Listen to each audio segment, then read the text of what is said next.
Guys, tingnan niyo itong naisip ni Boy Tapang. Kakaiba ito. Kasi gusto niyang magluto ng crispy pata sa init ng araw. Ayan, nahawakan yung kawali, mainit na. Ayan, lagyan niya ng mantika. Sa sikat ng araw lang yan guys. Dito sa Pilipinas ay grabe. Ganyan pala talaga kainit ang sikat ng araw ngayon dito sa Pilipinas. Kasi pwede nang makaluto sa crispy pata. Ngayon, tingnan natin.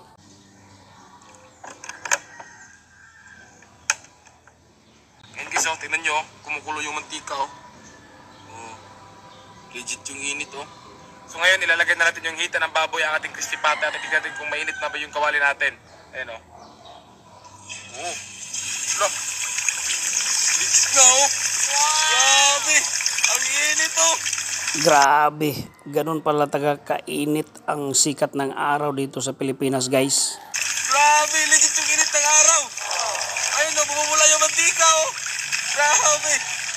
Ay, mga katapang, oh. Grabe, legit ka yung init ng araw. Ayun, oh, tignan nyo, oh. Oh. Oh, tignan nyo, ang lupit.